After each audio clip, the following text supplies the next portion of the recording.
যে এই রমজান আসতেছে, তার জন্য পুরো পৃথিবীর বিশাল বিশাল যে সৃষ্টি আছে, এই সৃষ্টিগুলোর মধ্যে ব্যাপক পরিবর্তন সাধিত হচ্ছে, তথা পুরো প্রকৃতির মধ্যে, এই পুরো পৃথিবীর মধ্যে আসমান এবং জমিনের মধ্যে পরিবর্তন সাধিত হচ্ছে। আসমান আল্লাহর অনেক বড় সৃষ্টি, ব্যাপক সৃষ্টি। যারা বিজ্ঞান নিয়ে পড়ে তারা আরও ভালো বলতে পারবে যে মহাশূন্য কত বিশাল। তো যেই মহাশূন্যের সীমানা বিজ্ঞানীরা নির্ধারণ করতে পারে না, এই মহাশূন্য নিচের আসমানের নিচের অবস্থা। যে আসমানকে আল্লাহ বলেছেন আসসামা আদ-দুনিয়া, পৃথিবীর আসমান, সেই আসমানেরই যে মহাশূন্য, সেই শূন্যের কত ভাগ বিজ্ঞানীরা আবিষ্কার করতে পেরেছে তা তারাও জানে না। তাহলে আসমান কত বিশাল। তাহলে মহা বিশাল আসমানের আল্লাহ সুবহানাহু ওয়া তাআলার প্রত্যেকটা সৃষ্টির সিস্টেম আছে, আসমানের দরজা আছে, আর অসংখ্য প্রমাণ আপনি পাবেন, অসংখ্য প্রমাণ হাদিসে পাবেন। আল্লাহ সুবহানাহু ওয়া তাআলা উইদাউট সিস্টেম কোনো কিছু পরিচালনা করেন না। এক কিয়ামত সংঘটিত হবে, তার জন্য একজন নির্ধারিত ফেরেশতা দাঁড় করিয়ে রেখেছেন, যেই দিন উনি কিয়ামতের কথা বলবেন সেই দিন বাঁশিতে ফু দেওয়া হবে, জাস্ট একটা কাজের জন্য একটা ফেরেশতা এখনও দাঁড়িয়ে আছে। তাহলে ওনার পরিচালনা সিস্টেম অনেক সূক্ষ্ম, অনেক সুচারু। সুতরাং এটা আশ্চর্য হওয়ার কিছু নয় যে আসমানের দরজা আবার কি, আসমানের দরজা কেমনি খুলবে, জি না, ওই রকম নয়। আল্লাহ সুবহানাহু ওয়া তাআলার পরিচালনা সিস্টেম অনেক সূক্ষ্ম। আপনি মেরাজের রাতের হাদিস পড়েন, যখন মুহাম্মদ সাল্লাল্লাহু আলাইহি ওয়াসাল্লামকে নিয়ে জিবরাইল আলাইহিস সালাতু ওয়াস সালাম সফর করছেন, তখন জিবরাইল আলাইহিস সালাতু ওয়াস সালামকে অনুমতি নিয়ে আসমানে প্রবেশ করতে হচ্ছে। হাদিসের ইবারতের মধ্যে বিস্তারিত আছে, আপনি কে? তো আমি জিবরাইল। ওমা মাক, আপনার সাথে কে? তো মুহাম্মদ। মোহাম্মদ কি আনার অনুমতি দেওয়া হয়েছে? তো বলে হ্যাঁ, মোহাম্মদ সাল্লাল্লাহু আলাইহি ওয়াসাল্লামকে আনার অনুমতি দেওয়া হয়েছে। তখন দরজা খুলে দেওয়া হচ্ছে। তো আল্লাহ সুবহানাহু ওয়া তাআলার এই পুরো পৃথিবী পরিচালনার প্রত্যেকটা স্তরের দায়িত্ব ভাগ করা আছে। তো আসমানের দরজা আছে, এতে কোনো সন্দেহ নেই। তো আসমানের দরজাগুলো পুরো রমজান মাসব্যাপী খোলা থাকতেছে, মানে সারা পৃথিবীর সকল সৃষ্টিজীবকে আল্লাহ সুবহানাহু ওয়া তাআলা জানিয়ে দিচ্ছেন যে রমজান কত মহান মাস। ও ফুতিহাত আবওয়াবুল জান্নাহ, জান্নাত সৃষ্টি করা আছে, এটা ঈমানের অংশ। যে আল জান্নাতু হাক্কুন, জান্নাত আল্লাহ আগেই সৃষ্টি করে রেখেছেন। তো জান্নাতেরও দরজা আছে, এবং জান্নাতের দরজায় প্রবেশের ধরন আছে, কোন দরজা দিয়ে কে প্রবেশ করবে সেটাও বিস্তারিত বিবরণ আছে কোরআন এবং হাদিসে। কোন জান্নাতটা কার জন্য নির্ধারিত থাকবে, জান্নাতের স্তরভেদ থাকবে, মানুষ তার নিজ নিজ আমল অনুযায়ী জান্নাতের সুবিধা ভোগ করবে। যেমন আপনারা বিভিন্ন অফার ভোগ করেন, আপনাদের বেতন কাঠামো আছে, কে কোন গ্রেডের বেতন পাচ্ছেন, প্রত্যেকটা জায়গায় দেখবেন ফ্যাসিলিটির পার্থক্য আছে। তো ঠিক যখন জান্নাতীরা জান্নাতে প্রবেশ করবে, সবাই জান্নাতে, কিন্তু সবাই সমান গ্রেডের সুযোগ সুবিধা ভোগ করবে না। তো এই যে এক একজন এক এক গ্রেডের সুযোগ সুবিধা ভোগ করবে, সেগুলোর স্তরভেদ আল্লাহ সুবহানাহু ওয়া তাআলা করে রেখেছেন, এবং তার অন্যতম একটা ধরন হচ্ছে জান্নাতের দরজা। আলাদা আলাদা জান্নাত, তার দরজা। তো ফুতিহাত আবওয়াবুল জান্নাহ, সৃষ্টি করা জান্নাতের সকল দরজা পুরো রমজান মাসব্যাপী খোলা থাকবে।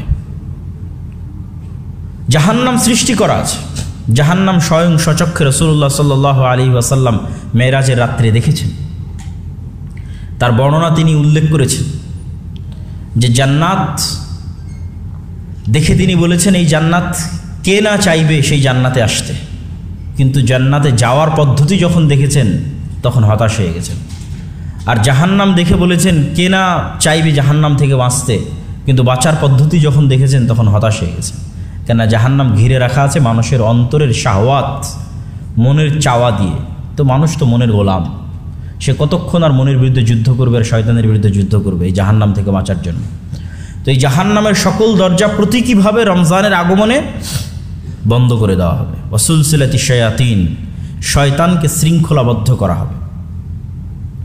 তাহলে এত বিশাল বিশাল সৃষ্টির মধ্যে আল্লাহ সুবহানাহু ওয়া তাআলা ব্যাপক পরিবর্তন সাধন করতেছেন রমজানের প্রবেশে। রমাজান শব্দের শাব্দিক অর্থ হচ্ছে আগুনে পুড়িয়ে ফেলা, ধ্বংস করা। তো রমাজান শব্দের এই নামকরণের সবচেয়ে বড় কারণ হচ্ছে এই মাসে মানুষ তার গুনাহকে পুড়িয়ে ফেলে, ধ্বংস করে। আর রমাজান মাসের মহত্বের মূল কারণ হচ্ছে রমাজান এমন একটি মাস যে মাসে পৃথিবীর সর্বশ্রেষ্ঠ কিতাব পবিত্র কোরআন অবতীর্ণ হয়েছে। যে পবিত্র কোরআন আমাদের নবী মুহাম্মদ সাল্লাল্লাহু আলাইহি ওয়াসাল্লামের স্থায়ী, চিরন্তন, চিরস্থায়ী মুআজিজা, ইতিপূর্বে যত নবী এসেছিলেন সকল নবীর মুআজিজা ছিল সাময়িক। মুসা আলাইহিস সালাতু ওয়াস সালাম বিদায় নিয়েছেন, তার লাঠিও বিদায় নিয়েছে। ঈসা আলাইহিস সালাতু ওয়াস সালাম বিদায় নিয়েছেন, তার হাতের যে ক্ষমতা আল্লাহ সুবহানাহু ওয়া তাআলা দিয়েছিলেন জীবিতকে মৃত করার এবং যে কোনো অন্ধ ব্যক্তিকে চক্ষুস্মান করে দেওয়ার, এই যে মুআজিজাগুলো আল্লাহ সুবহানাহু ওয়া তাআলা তাকে দিয়েছিলেন সেগুলোও বিদায় নিয়েছে। কিন্তু আমাদের নবী মুহাম্মদ সাল্লাল্লাহু আলাইহি ওয়াসাল্লাম তিনি পৃথিবী থেকে চলে যাওয়ার পরেও তার মুআজিজা এখনও আছে। এরকম চিরন্তন এবং স্থায়ী মুআজিজা শুধু আমাদের নবী মুহাম্মদ সাল্লাল্লাহু আলাইহি ওয়াসাল্লামকে দেওয়া হয়েছে। আর পবিত্র কোরআনের সবচেয়ে বড় বৈশিষ্ট্য হচ্ছে এটি কালামুল্লাহ, আল্লাহ সুবহানাহু তাআলার গুণ সিফাত। আল্লাহর গুণ, আল্লাহর সিফাত হচ্ছে তিনি কথা বলেন। আল্লাহ সুবহানাহু তাআলা কথা বলেন, এটি তার গুণ। তো আল্লাহ সুবহানাহু তাআলার কথা হচ্ছে পবিত্র কোরআন। এটি আল্লাহ সুবহানাহু তাআলার সৃষ্টি নয়, আল্লাহ সুবহানাহু তাআলার বাণী, যা অসৃষ্ট। যেমন আল্লাহ সুবহানাহু তাআলা সৃষ্টি নন, ঠিক তার বাণী বা তার সিফাত, তার গুণও সৃষ্টি নয়। তো পবিত্র কোরআনের এই মহত্ব, এই বড়ত্বের কারণেই পবিত্র কোরআন কেন্দ্রিক যা যা সংঘটিত হয়েছে তার সবই ব্যতিক্রম। আপনি পবিত্র কোরআন কেন্দ্রিক যেখানে হাত দিবেন সেটি ব্যতিক্রম। যদি পবিত্র কোরআন যে রাতে অবতীর্ণ হয়েছে সেই রাতে হাত দেন, তাহলে ইন্না আনজালনাহু ফি লাইলাতিল কদর, আমি এই কিতাবকে অবতীর্ণ করেছি লাইলাতুল কদর, কদরের রাতে। তোমরা কি জানো কদরের রাত কি? লাইলাতুল কদর খায়রুম মিন আলফি শাহর, 1000 মাসের সমান নয়, 1000 মাসের চেয়েও শ্রেষ্ঠ, উত্তম। তো অত্যাধিক বা বেহিসাব সীমাহীন শ্রেষ্ঠ বোঝানোর জন্য বলা হয়ে থাকে। যেমন আমরা বলি যে লক্ষ কোটি, লক্ষ লক্ষ মানুষ, কোটি কোটি মানুষ, আসলে এক্সাক্ট কত মানুষ সে তো নিজেও জানে না। তো 1000 মাসের চেয়েও শ্রেষ্ঠ, মানে কত শ্রেষ্ঠ তা আল্লাহ সুবহানাহু ওয়া তাআলাই ভালো জানেন। তাহলে যেই রাতে পবিত্র কোরআন অবতীর্ণ হচ্ছে সেই রাতকে এতটা শ্রেষ্ঠময় হিসেবে ঘোষণা করা হয়েছে। কত শ্রেষ্ঠময় হিসেবে ঘোষণা করা হয়েছে যে সেই রাতে পৃথিবীর 1 ইঞ্চি জায়গাও খালি থাকে না যেখানে আল্লাহ সুবহানাহু ওয়া তাআলার ফেরেশতা থাকেন না। তো এই রাতের ফজিলত আরও অসংখ্য এবং অগণিত। লাইলাতুল কদরের ফজিলত, ঠিক রমজান একটা মাস, যেই মাসে এই কোরআন অবতীর্ণ হয়েছে সেই মাসটার কত শ্রেষ্ঠত্ব, যে ইদা দাখালা রমাদান ফুতিহাত আবওয়াবুস সামা ওয়া গুল্লিকাত আবওয়াবুন নার ওয়া সুলসিলাতিশ শায়াতিন ওয়া ফুতিহাত আবওয়াবুল জান্নাহ। রমাজান যখন প্রবেশ করে তখন আসমানের দরজাসমূহ খুলে দেওয়া হয়। এগুলো হচ্ছে প্রতীকী সম্মান। আপনারাও দেখবেন সেনাবাহিনীর মধ্যে অথবা রাষ্ট্রীয় বিভিন্ন জায়গায় প্রতীকী সম্মানের ব্যবস্থা করা আছে।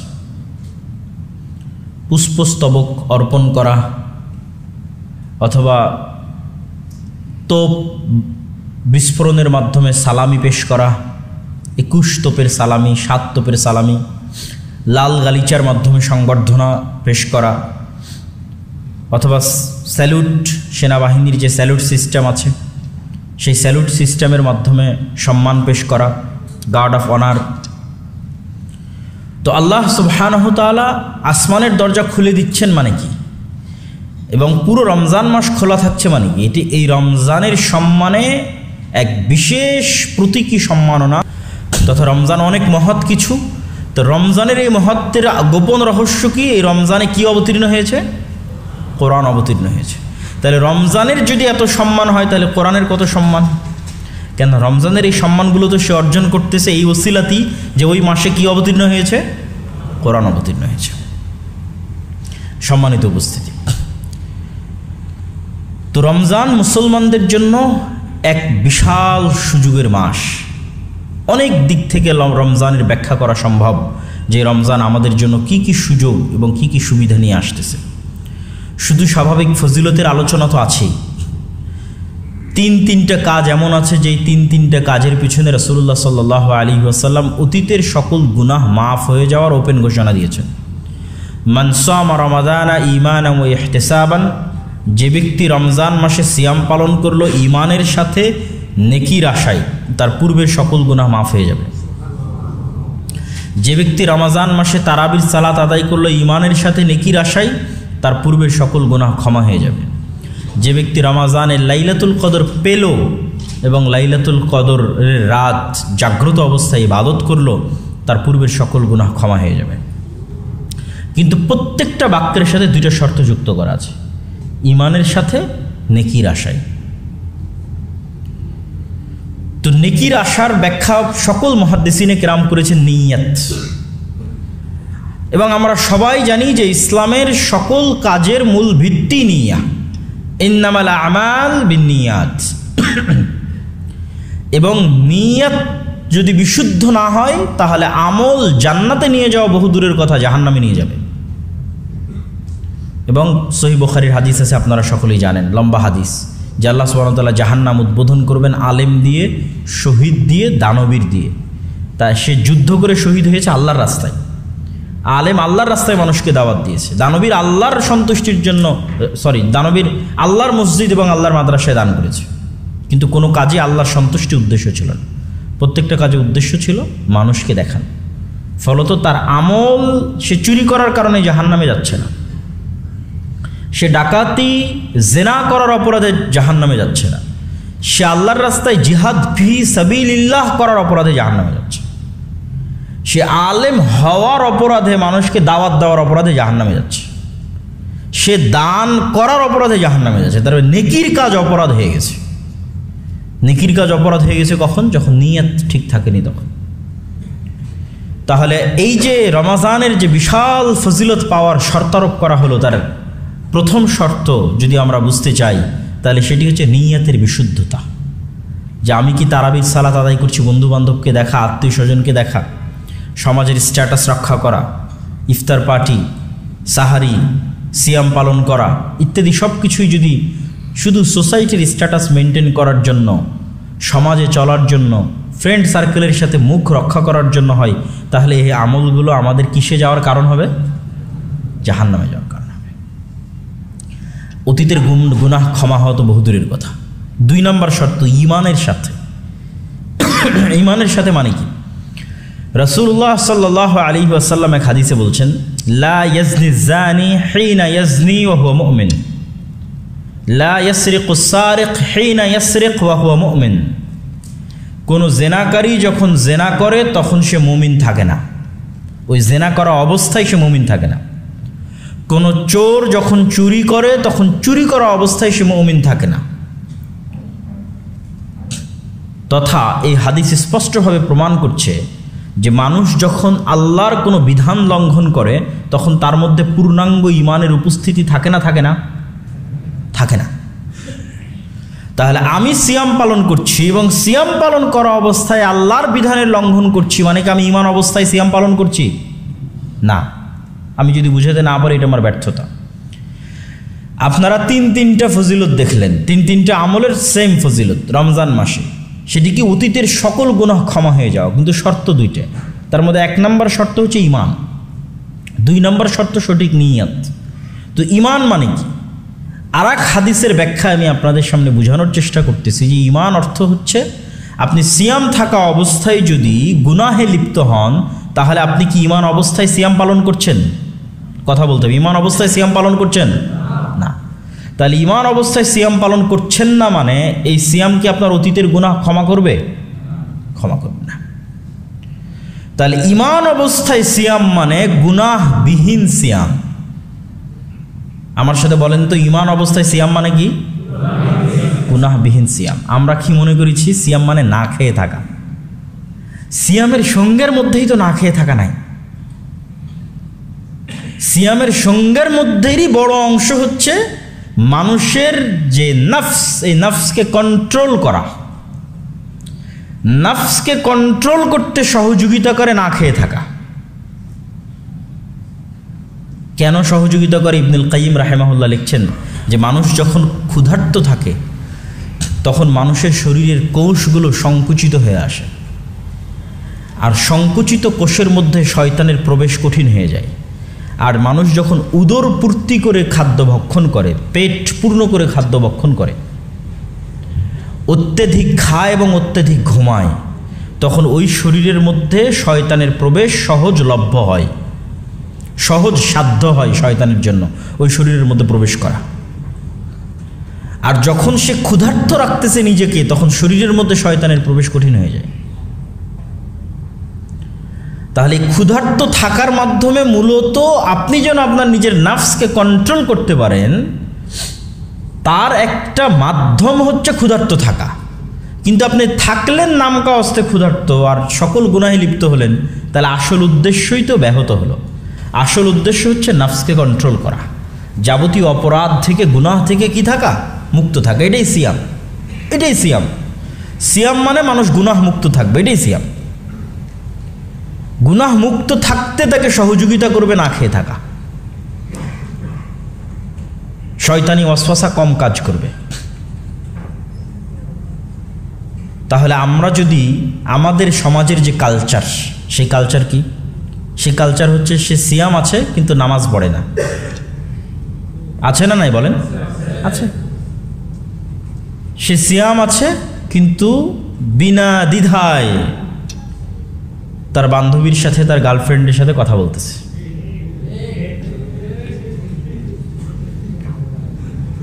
সিয়াম আছে, আবার সেই সিয়ামের ইফতার পার্টি হচ্ছে, সেই ইফতার পার্টি আবার পরিপূর্ণ ফ্রি মিক্সিং। তাহলে প্রত্যেকটা ধাপে ধাপে আপনি ঈমানবিহীন আছেন। আমার কথাটা বুঝেন যে আপনি প্রতিটা ধাপে ধাপে কি অবস্থায় আছেন? ঈমানবিহীন আছেন। তো ঈমানবিহীন অবস্থায় আপনি তাহলে এই সিয়ামের কোনো উপকার পাবেন? কোনো উপকার পাবেন? এটা তো আসলে সিয়াম হচ্ছে না, এটা শুধুই না খেয়ে থাকা হচ্ছে। শুধুই আপনি একটা ফাংশন অ্যাটেন্ড করছেন কিন্তু তার পরিপূর্ণ হক আদায় করছেন না, নামকাওয়াস্তে একটা আনুষ্ঠানিকতা পূর্ণ করছেন মাত্র। সমাজের সবাই করছেন, বাপ মা করছে, আপনিও করছেন, কিন্তু প্রকৃত অর্থে আপনি সিয়াম পালন করছেন না। তাহলে সিয়াম পালনের ফজিলতের যে হাদিস, এই হাদিসের মধ্যেই আমাদের জন্য স্পষ্ট দিক নির্দেশনা আছে যে আমাদের কিভাবে সিয়াম পালন করতে হবে। তার সবচেয়ে বড় কথা হচ্ছে গুনাহ মুক্ত অবস্থায় সিয়াম পালন করতে হবে। এই জন্য রাসূলুল্লাহ সাল্লাল্লাহু আলাইহি ওয়াসাল্লাম বলেন, মাল্লাম ইয়াদা কাওলা যুর ওয়াল আমালা বিহি ফালাইসা লিল্লাহি হাজাতুন আন ইয়াদা তুআমাহু ওয়া শারাবা। যে ব্যক্তি সিয়াম অবস্থায় গুনাহের কথা এবং গুনাহের কাজ পরিত্যাগ করতে পারল না, আল্লাহ সুবহানাহু তাআলার কোনোই প্রয়োজন নাই তার না খেয়ে থাকার। কি দরকার না খেয়ে থাকার? কোনো লাভ তো হচ্ছে না না খেয়ে থেকে। রাসূলুল্লাহ সাল্লাল্লাহু আলাইহি ওয়াসাল্লামের হাদিস যে ব্যক্তি সিয়াম অবস্থায় মিথ্যা কথা এবং মিথ্যা কাজ, তো প্রত্যেক গুনাহই মিথ্যা, গুনাহের কথা এবং গুনাহের কাজ পরিত্যাগ করতে পারল না, আল্লাহ সুবহানাহু ওয়া তাআলার কোনো প্রয়োজন নাই ওই ব্যক্তির না খেয়ে থাকার, ওই ব্যক্তির পানাহার এবং আহার, পানি এবং আহার, খাদ্য সব কিছু বর্জন করে থাকার কোনো প্রয়োজন আল্লাহ সুবহানাহু ওয়া তাআলার কাছে নাই। সম্মানিত উপস্থিতি, তাহলে রমজান মাস মূলত শয়তানের বিরুদ্ধে একটা যুদ্ধ এবং চ্যালেঞ্জের মাস, এবং এই মাসের সবচেয়ে বড় উপকারিতা হচ্ছে অভ্যাস তৈরি করার মাস। প্রোডাক্টিভ কিছু সুন্দর গুড হ্যাবিট, ভালো অভ্যাস মানুষ তৈরি করতে পারে, এরকম একটা উপযুক্ত মাস হচ্ছে রমজান। মানুষ যখন কোনো কাজের অভ্যস্ত হয় তখন সেই কাজ করা তার জন্য সহজ হয়, আর কোনো কাজের যখন মানুষ অভ্যস্ত হয় না সেই কাজ নিয়মিত করা তার জন্য কঠিন হয়। আপনি শুধু একটা বক্তব্য শুনেই কোনো কাজের জন্য অভ্যস্ত হতে পারবেন না, ওই কাজের প্র্যাকটিস থাকা লাগবে, তাহলে আপনি অভ্যস্ত হবেন, যাতে ওই কাজটা আপনার সাবকনসিয়াস মাইন্ডে সেভ হয়ে যায়। এবং যখনই কোনো কাজ মানুষ বারবার করে তখন অটোমেটিক তার সাবকনসিয়াস মাইন্ড ওটা সেভ করে নেয়। আপনি একবার গাড়ি চালানো শিখেন, শিখতে শিখতে শিখতে শিখতে শিখতে শিখতে আপনার সাবকনসিয়াস মাইন্ড ওটা ধরে ফেলবে। তো যত বেশি আপনি গাড়ি চালাবেন তত আপনি অবচেতন মনে গাড়ি চালাতে পারবেন। তথা যে বেশি গাড়ি চালিয়ে বেশি এক্সপার্ট, সে হয়তো ফোন চালিয়েও গাড়ি চালাতে পারে, সে হয়তো আর একটা কাজের পাশাপাশিও গাড়ি চালাতে পারে, কেননা তার হাত পা, তার মাইন্ড সেট আপ, ব্রেন সব কিছু অটোমেটিক জানে কখন ব্রেক চাপতে হবে, কখন বাঁশি দিতে হবে, অটো হতে থাকে। ঠিক একটা মানুষ যখন সালাতের জন্য অভ্যস্ত হয়ে গেছে, টানা 40 দিন 50 দিন 1 মাস 2 মাস 3 মাস থেকে 5 ওয়াক্ত সালাত আদায় করতেছে, তারপরে দেখবেন অটোমেটিক যেই সময়ে সালাতের সময়, ওই সময়ে তার সাবকনসিয়াস মাইন্ড, ও জানে না, ওর নিজেরও কোনো ইচ্ছা আসলে ওই মুহূর্তে কাজ করতেছে না, কিন্তু তার অবচেতন মনে তার মন তাকে স্মরণ করিয়ে দিবে যখন সালাতের সময় হয়েছে। আপনার ফজরের সময় অ্যালার্মও লাগবে না, কেন আপনার অবচেতন মন আপনাকে ঘুম থেকে জাগিয়ে দিবে, যেহেতু আপনি কন্টিনিউয়াস সালাত আদায় করে আসতেছেন, টানা 40 দিন 50 দিন যাবৎ ফজরের সালাত আদায় করতেছেন। আপনার অবচেতন মন পরের দিন ওই সময় আপনাকে জাগিয়ে দিবে, যেহেতু নিয়মিত আপনি এই সময় জাগতেছেন, অতএব তাকে এখন জাগিয়ে দিতে হবে। তখন দেখবেন যে আপনি যদি একটা ওয়াক্ত সালাত মিস দেন, আপনার মনে হবে যে আপনি কি একটা অসম্পূর্ণ আছে আজকে আপনার দিনে। এটা আপনার অবচেতন মন আপনাকে স্মরণ করাই দেবে যে আপনার দিন আজকে পরিপূর্ণ না, কারণ আপনি পুরো 30-40 দিন যাবৎ এক রুটিন অনুযায়ী চললেন, আজকে সেটা করতে পারছেন না, মানে কিছু মিসিং আছে। তাহলে অভ্যাস গঠনের সবচেয়ে উত্তম সুযোগ হচ্ছে রমজান। যে আমরা যদি 30 দিনের একটা চ্যালেঞ্জ আমাদের জন্য অপরিহার্য করে নিই, এবং এটা মানুষের সাইকোলজিকে বোঝানো অনেক সহজ। মানুষ যদি আজকে চিন্তা করে যে আমি একবারে সিগারেট খাওয়া ছেড়ে দেব, কঠিন হয়ে যাবে। মানুষ যদি মনে করে আমি আজকে এক্ষুনি স্থায়ীভাবে আমার গার্লফ্রেন্ডকে পরিত্যাগ করে দেব, অবৈধ সম্পর্ক বাদ দিয়ে দেবো, কঠিন হয়ে যাবে। কিন্তু তার সাইকোলজিকে সে বুঝাতে পারবে যে আমি 30 দিনের জন্য বন্ধ করে দেব। মানে তার ব্রেন, তার মেধা এবং তার মনকে সে তার জন্য বোঝানো এটা সহজ যে আমি তো আসলে স্থায়ীভাবে করতেছি না, 30 দিনের জন্য করতেছি। তাহলে 30 দিনের জন্য সে সকল গুনাহ বন্ধ করে দেওয়ার সিদ্ধান্ত নিল, 30 দিনের জন্য সকল অবৈধ সম্পর্ক কাট অফ করার সিদ্ধান্ত নিল, 30 দিনের জন্য সকল গান বাজনা, অবৈধ দৃশ্য, অশ্লীল দৃশ্য এগুলো দেখবে না, এই মর্মে সিদ্ধান্ত নিল। একবারে সিদ্ধান্ত নিলে তো তার জন্য কঠিন হয়ে যাবে। 30 দিনের জন্য এক ওয়াক্ত সালাত তো জামাত ব্যতীত আদায় করবে না, এই মর্মে সিদ্ধান্ত নিল। তাহলে এই 30 দিনকে যদি মুসলমানেরা চ্যালেঞ্জ হিসেবে নেয় এবং চ্যালেঞ্জ হিসেবে নিয়ে গুনাহ মুক্ত অবস্থায় 5 ওয়াক্ত সালাতের সাথে একটা রমজান অতিক্রম করে, তাহলে এটা তার সারা জীবনের জন্য একটা শিক্ষা হিসেবে থেকে যাবে। এবং এটাই কিন্তু রমজানের মূল উদ্দেশ্য, লাআল্লাকুম তাত্তাকুন, যেন তোমরা পরহেজগার হতে পারো। পরহেজগার হওয়ার জন্য ট্রেনিং দেওয়া হবে। এবং আমরা যখনই কোনো ট্রেনিং কোর্সে যাই, কোথাও ট্রেনিং নেই, আর্মিতে যখন কেউ যায় তাদের যখন ট্রেনিং হয়, তখন কত কিছু রেস্ট্রিক্টেড থাকে। এখানে এখানে কোনো শিক্ষা প্রতিষ্ঠান নাই, এখানে সরাসরি কোনো টিচার নাই, কিন্তু আসলে এটা একটা ট্রেনিং কোর্স। এটা আমাদের নিজেদের উপর বাধ্য করে নিতে হবে যে 30 দিনের জন্য আমি একটা ট্রেনিং কোর্সে ভর্তি হয়েছি, যেটা গুনাহমুক্ত অবস্থায় পরিপূর্ণ ইসলাম পালন করার একটা ট্রেনিং কোর্স। তাহলে আমাদের রমাজান সাকসেসফুল, আমাদের রমাজান প্রোডাক্টিভ, আমাদের রমাজান কার্যকরী। আদারওয়াইজ যদি আমরা এটা না করতে পারি, তাহলে শুধু ওই বন্ধুবান্ধবের সাথে আড্ডাই দেওয়া হবে, তারাবি আদায় করা হবে, পেট পূর্ণ করে ইফতারি করা হবে, ঈদে আনন্দই করা হবে, কিন্তু আসলে রমাজানের ওই স্বাদ আমরা আস্বাদন করতে পারবো না, রমাজানের ওই উপকারিতা সেটা আমরা গ্রহণ করতে পারবো না। এই জন্য আজকে যারা এখানে উপস্থিত আছেন তাদের সকলকে আমি উদাত্ত আহ্বান জানাবো যে আমরা এই যে রমাজান আসতেছে, এই রমাজানকে আমরা মূল্যায়ন করি। মূল্যায়ন করো তো, আমরা এই রমাজানকে প্রোডাক্টিভ করার জন্য, প্রোডাক্টিভিটি বাড়ানোর জন্য রমাজানের আমরা নিজস্ব রুটিন তৈরি করি। এবং আমরা সংক্ষিপ্ত একটা রুটিনের আজকে আলোচনা করব ইনশাল্লাহ। এবং সেই রুটিন অনুযায়ী পুরো রমজান চ্যালেঞ্জ হিসেবে নিয়ে আমরা পার করার চেষ্টা করি। দেখি আল্লাহ সুবহানাহু ওয়া তাআলা আমাদের তৌফিক দেয় কিনা। সকলেই চেষ্টা করবেন তো ইনশাআল্লাহ। জাযাকাল্লাহ খাইর, বারাকাল্লাহ।